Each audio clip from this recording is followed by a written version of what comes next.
रसखान जी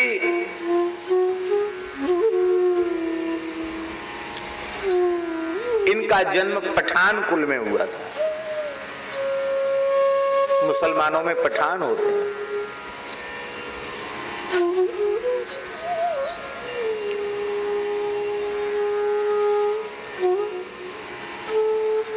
आप खूब श्री संपन्न थे। अकबर के काल में ऊंचे ओहदे पर थे, ऊंचे किसी पद पर थे और खूब धनाढ्य थे। भक्ति के कोई संस्कार नहीं थे। रसखान जी में कोई भक्ति के संस्कार नहीं थे, लेकिन एक विशेषता थी उनमें। देखो, ये हमारे ठाकुर की लीला बड़ी विचित्र है। न जाने कौन से गुण पर दयानिधि रीझ जाते, कौन सा बहाना बना लें किस जीव पर कृपा करने के लिए, तो इनकी यही जाने। ये जब कृपा करना चाहते हैं ना, तो दोष को भी गुण मान करके रीझ जाते हैं। दोष को कहते, उसका बड़ा दोष है, उस दोष को कहेंगे अरे ये दोष नहीं है, यही तो इस व्यक्ति की विशेषता है और ये मुझे बहुत प्रिय है।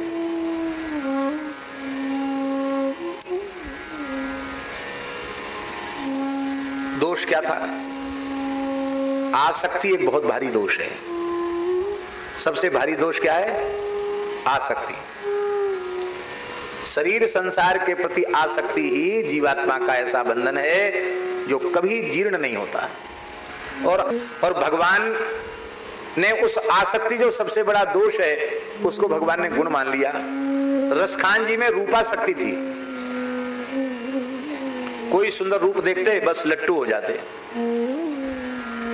एक गोसाई श्री विठलनाथ जी का एक शिष्य था, वैश्य था, दिल्ली का ही निवासी था और घर में श्रीनाथ जी की अष्टयाम सेवा विराजमान थी। लाला को खूब लाड़ लड़ाया जाता था। परम वैष्णवता थी, बहुत भक्ति के संस्कार घर में थे। और ऐसे पवित्र परिवारों में जो बालक बालिकाएं जन्म लेते हैं वो भी सामान्य जीव नहीं होते हैं, वो भी शुचीनाम श्रीमताम गेहे योग भ्रष्टो भी जायते। तो उस वैश्य परिवार में, वैष्णव परिवार में, उस भगत जी का एक लाला था, पुत्र था। वो बहुत सुंदर था, इतना सुंदर क्या कहना, घुंघराले केस सुंदर, एकदम सुंदर गौर वर्ण, बड़े बड़े नेत्र, ऐसे लगता था मानो ठाकुर जी ने रचपच के उसको बनाया हो। एक दिन रसखान जी घोड़े पर बैठकर जा रहे थे तो उन्होंने उस बच्चे को देखा। छोटा बालक था, बस देखते ही लट्टू हो गए, इतने लट्टू हो गए उस बच्चे को गोद में ले लिया। बार बार जब देखो तब बिना देखे कल ना पड़े चैन ना पड़े। अब बालक भी प्रेम करने लग गया, वो भी प्रेम करने लग गए। प्रेम बहुत विशुद्ध प्रेम था। कोई मीठी चीज, बढ़िया चीज मिले तो रसखान जी को तो उस बच्चे को देंगे, और वो भी बालक भी जब देखो तब वो प्रतीक्षा करता कि वो कब आते होंगे, वो हमारे प्रेमी कब आते होंगे।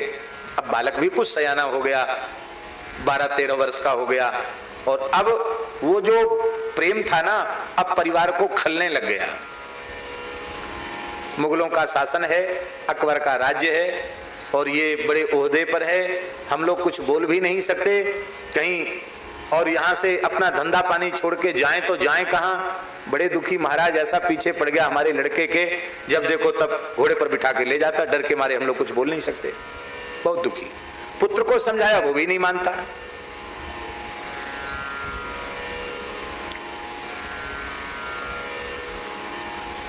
गोसाई जी के मुखिया जी वार्षिक श्रीनाथ जी की सेवा लेने के लिए पधारे। सेवक के यहाँ रुके तो स्वाभाविक है, सेवकों का सुख दुख भी सुनना पड़ता है। मुखिया जी ने कहा, भाई इस बार आए हैं तो घर में बहुत उदासीनता दिखाई पड़ रही, घर में लालन विराजमान है, उत्सव महोत्सव भी होते हैं, पर सब दुखी क्यों, उदास क्यों, क्या कारण है? अरे बोले महाराज क्या बता, मैं बड़े संकट में है। इसी दिल्ली का रहने वाला एक मुसलमान, उसका नाम रसखान है, पठान है, जब देखो तब यहीं चक्कर काटता रहता है, इस बच्चे को भी ले जाता है, ये बच्चा भी उससे बहुत प्रेम करता है। अब हम क्या करें? हमको तो भय है कि कहीं बच्चा ही हमारे हाथ से न निकल जाए। एक ही पुत्र है तो कहीं हमारा दिया न बुझ जाए, हमारा दीपक न बुझ जाए। बहुत दुखी है महाराज, क्या करें?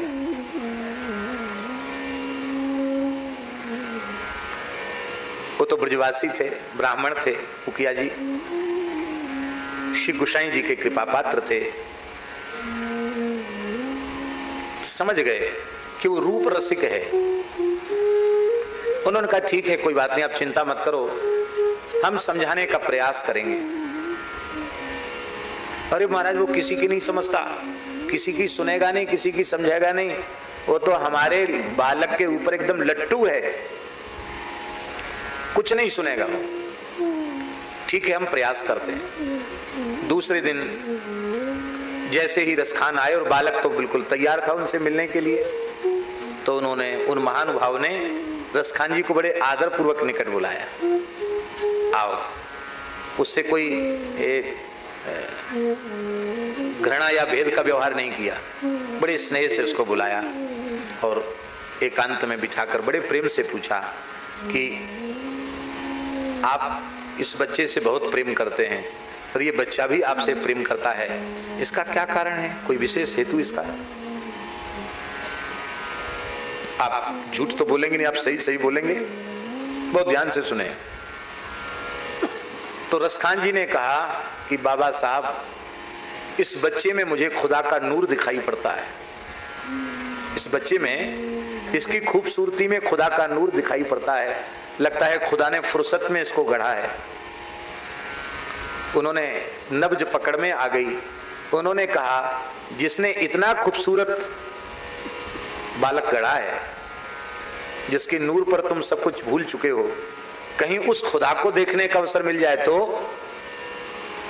अपने परंपरा के, अपने मान्यताओं के अनुसार उन्होंने कहा कि खुदा का तो कोई नाम रूप होता ही नहीं, उसकी तो कोई आकृति प्रकृति है ही नहीं, वो तो एक अस्तित्व है। क्योंकि उनके यहाँ आकार और मूर्ति पूजा तो स्वीकार ही नहीं है, वो तो बुत है नहीं। प्रेम से उन्होंने समझाया, ऐसा नहीं है। संत ने प्रेम से समझाया, संत ने कहा ऐसा नहीं है, वह परमात्मा, अभी तुमने कहा कि खुदा का नूर, तो नूर भी तो एक स्वरूप हुआ कि नहीं हुआ भाई? उसके संकल्प से ये दुनिया बनी, तो संकल्प विकल्प मन का धर्म है। तो मन है तो देह भी है, देह है तो इंद्रिय भी है, और मन भी तो इंद्रिय ही है, क्योंकि मन अंतरिंद्रिय है। ऐसा समझाया कि रसखान जी के दिमाग में बैठ गया कि हाँ, ईश्वर सगुण साकार भी है और निर्गुण निराकार भी है। कहते वो उसका स्वयं उनका रूप भी है। बोले हाँ, बहुत सुंदर रूप है, तो मुझे दिखा सकते हो? तो वे संत बोले, वो रहते तो ब्रज में ही हैं, पर उनका फोटो मेरे पास है, उनकी ही छवि मेरे पास है। तो बड़ी सुंदर श्री कृष्ण की छवि उनके पास थी, उनकी सेवा की छवि थी। बहुत ध्यान से सुने, देखो चित्र छवि तो चित्र छवि होती है, पर जब भाव से कोई व्यक्ति चित्रपट की भी सेवा करता है तो उस चित्र छवि में भी एक विलक्षणता प्रकट होने लग जाती है।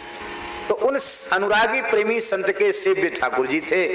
उन्होंने ठाकुर जी से मन ही मन प्रार्थना की, प्रभु है तो इसमें बड़ी आसक्ति का दोष, पर इसमें रूपाशक्ति है और आपके जैसा रूप तो और कहाँ मिलेगा, इसलिए हे प्रियतम, आप ऐसी कुछ कृपा करो कि बस एक ही मुस्कान में इसको अपना बना लीजिए। उस चित्र छवि को देखते ही ये व्याकुल हो गए, इतना सुंदर, इतना सुंदर, इतना सुंदर। अरे इस बालक के आगे ये बालक तो कुछ भी नहीं है, इतना सुंदर। कहाँ रहते हैं ये, कहाँ रहते हैं? बोले तो वृंदावन में रहते हैं। बस पागल हो गए रूपाशक्ति में, और पागल होकर के वृंदावन की ओर चल पड़े। और यहाँ बहुत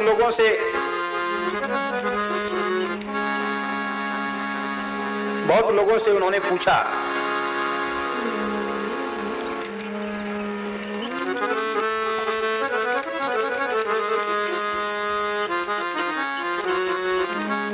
जहां जहां जाकर दर्शन किया भी संतोष नहीं हुआ, क्योंकि प्रत्यक्ष मिलना है। ब्रह्म में ढूंढो पुराणन गानन, वेद ऋचा सुनी चौगुने चालन। ब्रह्म में ढूंढो पुराणन गानन, वेद ऋचा सुनो चौगुने चालन। देखो सुनो कब हूं ना किते, वह कैसे स्वरूप हो कैसे शोभायन। देखो सुनो कब हूं ना किते, वह कैसे स्वरूप हो कैसे शोभाए। तेरत हेरत हारी परो रस खान बतायो ना लोग लुगाए। तेरत हेरत हारी परो रस खान बतायो ना लोग लुगाए। किसी ने नहीं बताया, ब्रह्म में ढूंढा, पुराणों में ढूंढा, सब कुछ सुना, प्रत्यक्ष कोई मिला न सका। पुकारते पुकारते राह देखते देखते हार गया। न किसी स्त्री ने बताया, न किसी पुरुष ने बताया। तो मिला तुमको? बोले हाँ मिल गया। कहाँ मिला? सेवा कुंज में मिला, वृंदावन के सेवा कुंज में मिला वो ब्रह्म। कैसे मिला? ब्रह्म में ढूंढो पुराणन गायन, वेद ऋचा सुनी चौगुने चायन। ब्रह्म में ढूंढो पुराणन गायन, वेद ऋचा सुनी चौगुने चायन। देखो सुनो कब होना कि देव कैसे स्वरूप हो कैसे सुभायन। देखो सुनो कब होना कि देव कैसे स्वरूप हो कैसे सुभायन। तेरत हेरत हारी परो रस खान बतायो ना लोग लुगायन। तेरत हेरत हारी परो रस खान बतायो ना लोग लुगायन। कहाँ मिला? देखो गुरोवा कुंज कुटीर में, देखो गुरोवा कुंज कुटीर में, देखो गुरोवा कुंज कुटीर में, देखो गुरोवा कुंज कुटीर में। बैठो पलो तक राधिका पायन, बैठो पलो तक राधिका पायन। देखो गुरो वह कुंज कुटीर में, बैठो पलो तक राधिका पायन। देखो गुरो वह कुंज कुटीर में, बैठो पलो तक राधिका पायन।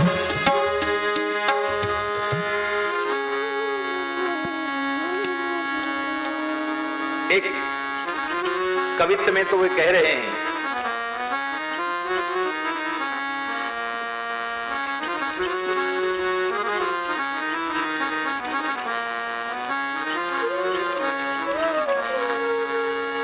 कहते देखो अब तक जिन जिन की विपत्ति श्री कृष्ण ने दूर की है, जिन जिन का उद्धार किया है, हम उस पंक्ति में है ही नहीं, हम उस लाइन में नहीं। क्योंकि ये सब जिनको आपने उतारा है ना, वो सब हमसे करोड़ों गुने अच्छे हैं। हम तो अधमाधम पतिताधम है,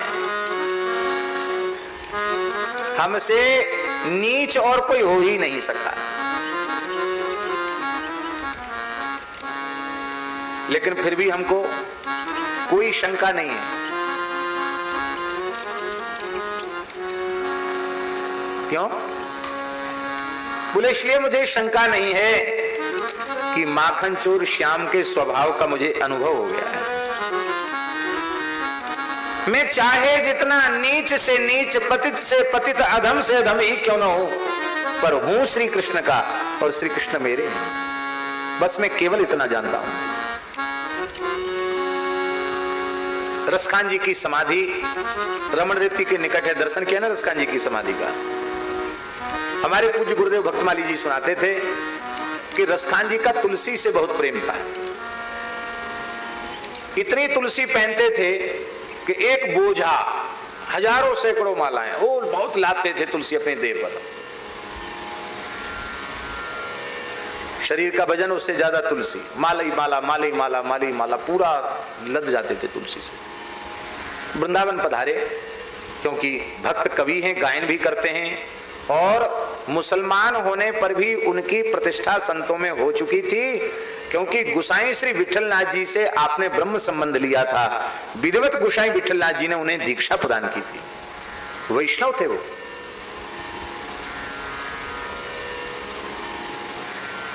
बहुत तुलसी धारण करते थे।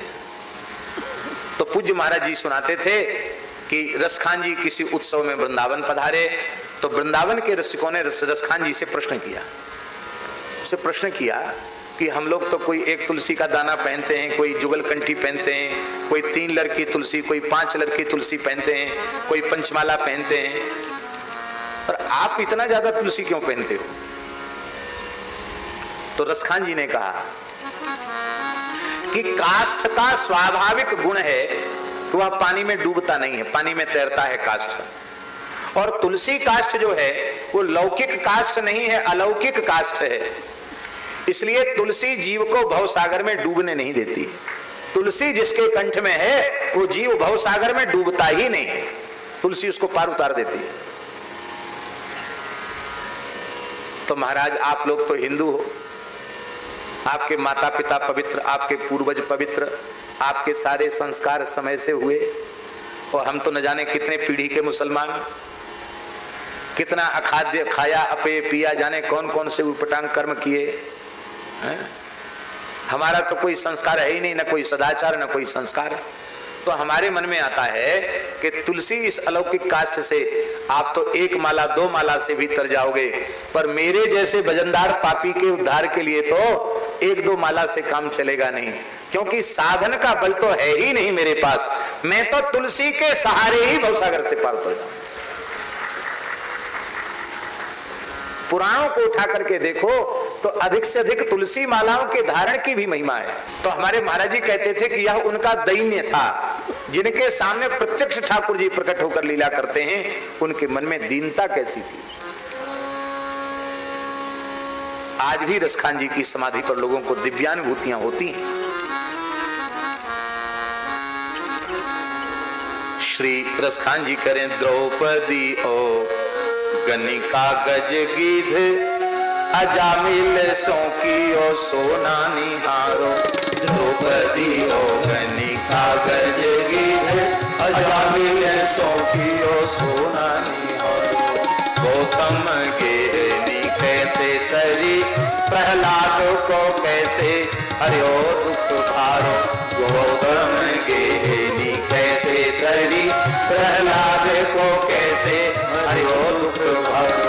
काहे को सोच करे रस खान, काहे को सोच करे रस खान। कहा करी है रवि नंद विचारो, कहा करी है रवि नंद विचारो। रवि नंद माने कौन? यमराज। यमराज कुछ नहीं बिगाड़ेगा हमारा। काहे को सोच करे रस खान, कहा करी है रवि नंद विचारो। काहे को सोच करे रस खान, कहा करी है रवि नंद विचारो। कौन की संत परी है यू माखन, चाखन हारो है राखन हारो। कौन की संत परी है यू माखन, चाखन हारे है राखन हारो। कौन की संत परी है यू माखन, चाखन हारो है राखन हारो। कौन की संत परी है यू माखन, चाखन हारो है राखन हारो।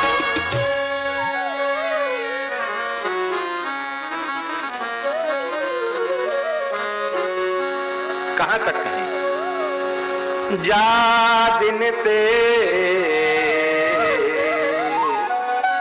क्या कहें, एक एक भाव कैसे रसखान जी के। जा दिन ते निरख्यो नंद नंदन,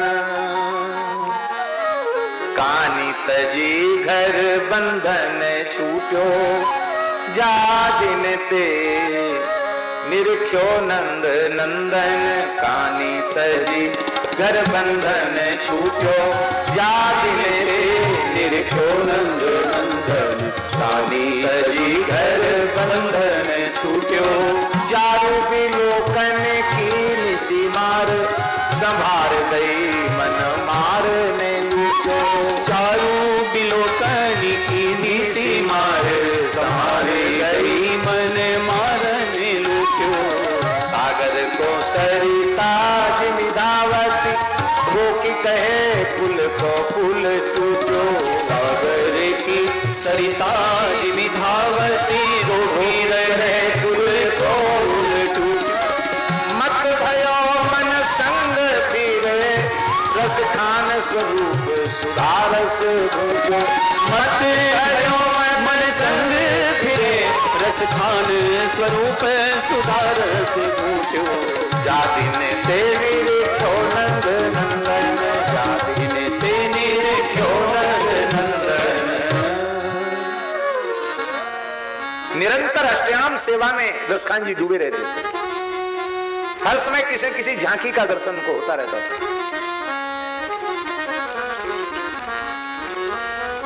रसखान जी कह रहे हैं बेणु बजावत गोधन गावत बेणु बजावत गोधन गावत ग्वारन के संग गोमती आयो ग्वारन के संग गोमती आयो। बांसुरी में उन मेरो नाम ले बांसुरी में उन मेरो नाम ले साथिन के मिसिटेरी सुनायो साथिन के मिसिटेरी सुनायो। ए सजनी सुनि सास के त्रासनी ए सजनी सुनि सास की त्रासनी। नंद के पास उसासनी आयो नंद के पास उसासनी आयो। कैसी करो रस खान कहीं चित चैन नहीं चित चोर चुरायो। कैसी करो रस खान कहीं चित चैन नहीं चित चोर चुरायो। चैन नहीं चित चोर चुरायो चैन नहीं चित चोर चुरायो। एक एक झांकी महाराज जी क्या कहना, जो झांकी रसखान जी बोलते हैं वो लगता कविता नहीं, लगता ठाकुर जी सामने आ गए। धूरी भरे बाल छवि देखी, धूरी भरे अति शोभित श्याम जो तैसी बनी सिर सुंदर चोटी। धूरी भरे अति शोभित श्याम तैसी बनी सिर सुंदर चोटी। खेलत खात फिरे अंगना पग पैजनी बाजत पीरी कछोटी। खेलत खात फिरे अंगना पग पैजनी बाजती पीरी कछोटी। बाछवी को रस खान बिलोकत बाछवी को रस खान बिलोकत। भारत काम कला निधि कोटि भारत काम कला निधि कोटि। भाग के भाग कहा कहिए हरि हाथ सो ले गयो माखन रोटी। कागे के भाग कहा कहिए हरि हाथ सो ले गयो माखन रोटी। इधर रसखान जी विराजमान है और उनके दोनों और उनकी रचनाओं के कुछ अंश भी लिखे हुए हैं। उधर लिखा है मानुष हो तो वही रसखान, यदि मुझे मनुष्य बनाना हो तो बसों ब्रज गोकुल गांव के ग्वारन। जो पशु हो तो कहा बस मेरो चरो नित नंद की धेनु मझारन। और पाहन हो तो वही गिरि को जो धर्यो कर छत्र पुरंदर कारण धारण। जो खग हो तो बसेरो करो मिली कालिंदी कूल कदम्ब की दारन।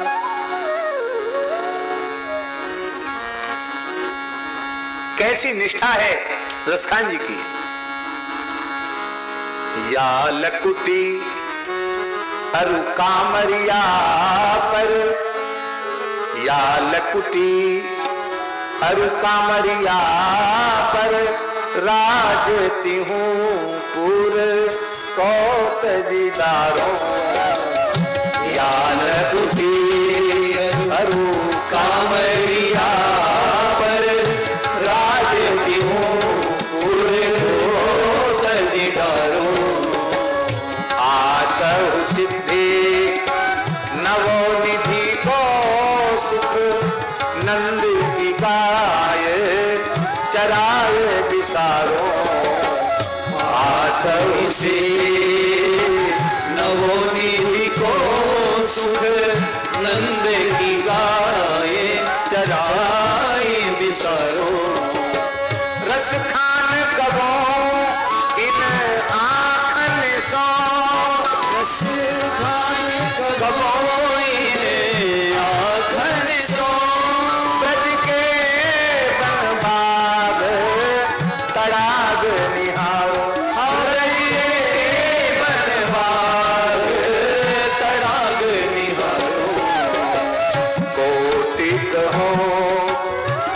धौत के धाम करीली की कुंजन ऊपर बारों कोटिक हो कल धौत के धाम करीले की कुंजन ऊपर बारों या लकुटी या लकुटी। वे ऐसा नहीं है कि श्री कृष्ण परब्रह्म परमात्मा है ये बात न जानते हो, हैं? रसखान जी कहते हैं शेष महेश गणेश दिनेश सुरेश जाहि निरंतर गावे जाहि अनादि अनंत अखंड अछेद अभेद सुवेद बतावे नारद से सुख व्यास रटे पचिहारे तऊ पुनि पार न पावे ताही अहीर की छोहरिया छछियावर छाछ पे नाच नचावे ताही अहीर की छोहरिया छछियावर छाछ पे नाच नचावे ताही अहीर की छोहरिया छछियावर छाछ पे नाच नचावे ताही अहीर की छोहरिया छछियावर छाछ पे नाच नचावे। रसखान जी ने अकेले भक्ति नहीं की, बहुत ध्यान से सुने। आपने शायद दर्शन किया हो न किया हो, जहां रसखान जी की गोकुल में समाधि है वहां और भी जंगल में तमाम समाधियां हैं और वो सब मुसलमानों की समाधियां हैं। रसखान जी के भगवत शरणागत होने के बाद तमाम यवन आकर के शरणागत हुए और उन्हें भी भगवत साक्षात्कार हुआ। उनमें ताज बीवी का नाम प्रसिद्ध है। ताज बीवी की भी समाधि वहां है। रसखान जी की समाधि के निकट दर्शन किया नहीं किया? ताज बीवी की भी समाधि। उनके भी इतने सुंदर सुंदर भाव हैं, क्या कहना। ताज बीवी कह रही है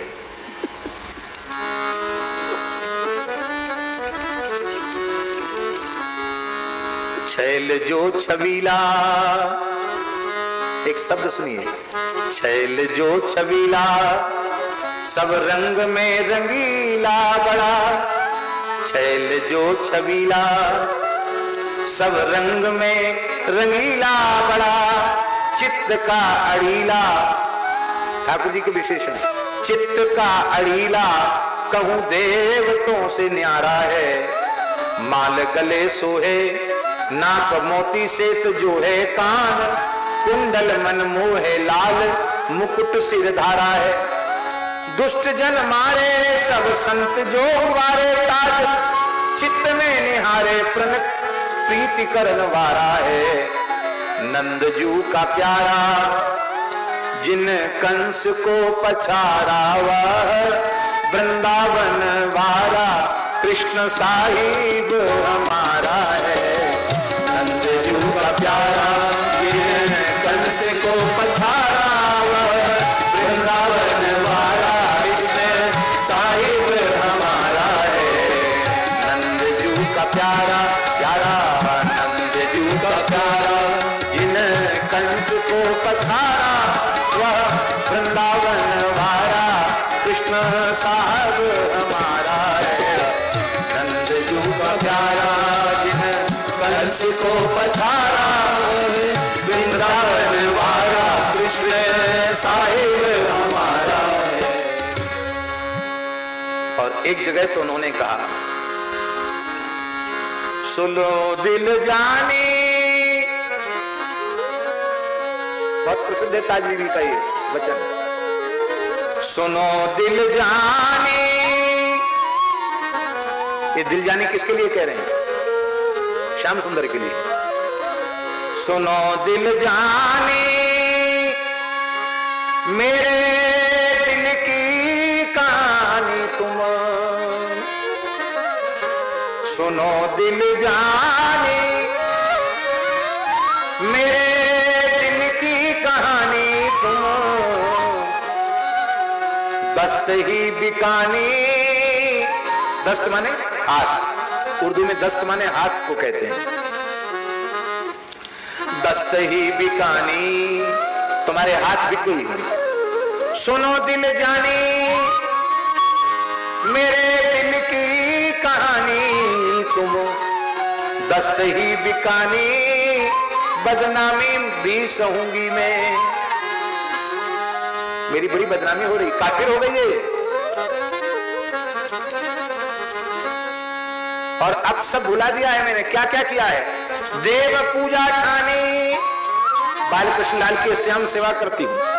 देव पूजा ठानी में निवाज हूँ भुलानी, नमाज भूल गई। तजे कलमा कुरान सारे गुण निगहूंगी मैं, कलमा कुरान भी सब भूल गई। क्यों? ये तेरी दशा क्यों हुई? ताज बीबी कहती है, सांवला सलोना, सांवला सलोना, सिर ताज सिर कुल्हे दिए। सांवला सलोना सिर ताज सिर कुल्हे दिए, तेरे दाग में निदाग हुए कहूंगी मैं, तेरे दाग में निदाग हुए कहूंगी मैं। नंद के कुमार, नंद के कुमार कुर्बान तेरी सूरत पे, नंद के कुमार कुर्बान तेरी सूरत पे, नंद के कुमार कुर्बान तेरी सूरत पे, नंद के कुमार कुर्बान तेरी सूरत पे। और तो बुलाने हिंदुआनी हुए रहूंगी, और तो बुलानी हिंदुआनी हुए रहूंगी मैं।